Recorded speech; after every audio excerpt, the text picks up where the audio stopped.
قدیما یه بچه خوشگلی بود که بچه خوشمزه‌ای بود تو این استا که ویدیوهای خنده‌دار و جالب و قشنگ میذاشت. دوتا شاهزاده هم داشت، دوتا ملکه. اومد تو این استا دوباره جدیدن اخیرا ویدیو میذاره. ما امروز میخوایم ویدیوهای قدیمی همایون رو ببینیم. اگه از ویدیوهای قدیمی همایون خوشت میاد این ویدیو رو لایک کن و ادامهش رو ببین.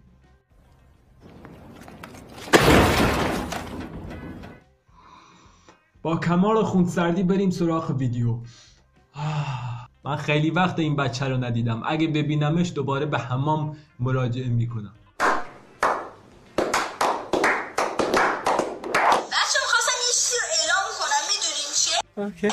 عجب ملکه های پیششه. من اگه از این ملکه ها داشته باشم، هر دوتاشون کنارم باشن، من دیگه تا جمعه بیکار این که از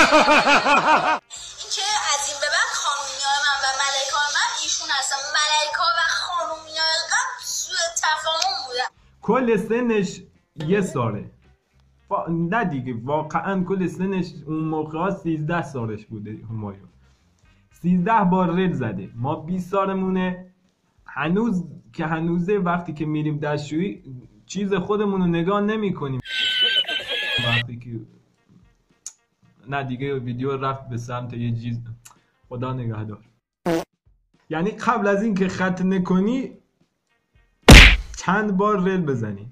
شاهزاده داشته ملکه داشته باشی. موقعی ما شاخ بودیم شما یه هفته صبحی بودی یه هفته بعد از ظهری. از کجا نمیدونیم که خودت یه هفته صبحی نیستی یه هفته بعد از ظهری؟ من الان 20 سالمه، اصلا مدرسه نمیرم. خودت الان یه هفته بعد از ظهری یه هفته صبحی. من صبح 12 از خواب بیدار میشم، میرم توی حمام میزنم، برمیگردم دوباره میزنم. همایون جان جدیدن دلت واسه کسی تنگ نشده؟ هر موقع این ملکه هاش میبینم قلبم درد میگیره، چون که خودش از ملکه هاش قشنگتره و اونا هم قشنگ. خیلی تاثیرگذار. وقتی که تو میبینی ماوس کنار انار وایساده نمیتونی یکیشون رو نگاه کنی، هر دوتاشون رو میخواد. زمانی که من 2 تا آیفون 13 پرو مکس دارم دیگه چه دلم تنگ میشه برای اون نوکیا 1120. عزیزم آیفون 13 چیه؟ ما آیفون 14. من هم سن این بودم تازه یاد گرفتم که کرمبازی بکنم. کرمبازی هم بلد نبودم. یکی اومد کرمبازی یادم داد، بعد هی میباختم. یه دونه از اون چیزا میخورد، میگفت یکی ازشون میخورد، کرمه میشد اینقدر، بعد میباختم. الان این آیفون 14 2 تا بالا سرشه و خودش هم آیفون 5. من کوچیک شما هم هستم. و حالا بعد از اینکه ویدیو تموم میشه رکورد شد میگه خالد جون، الان اونا رو به خالد صدا میزنه. فکر کنم مادرشن. نه مگه میشه یه نفر از 2 تا خانوم به دنیا بیاد؟ دوستان همش میاد داره که من میگی که همایون چرا سنش کمتره کوچیک‌تر. دوستان همش رو حیف نیست که این خانم زیبا اینجوری حرف بزنی. نامزون بردی آخو. دوستان همش میاد داره که من میگی که همایون چرا سنش کمتره کوچیک‌تر از شماست. خب عزیز من کمیت مهم نیست، کیفیته که مهمه. بنازم به این کیفیت من.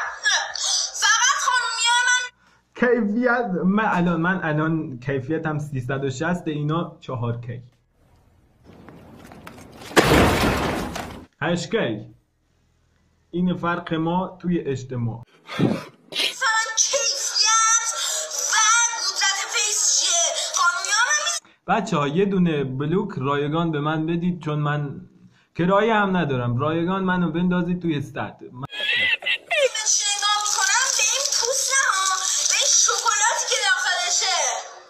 جالب اینجاست که همه شکلات داخلشو میخورن ولی ما جردشو میندازیم توی سطل عشق. تخمه. آی دم نوش اینا. نه انتظار از کسی، پس بزن به سرمایه بی کسی.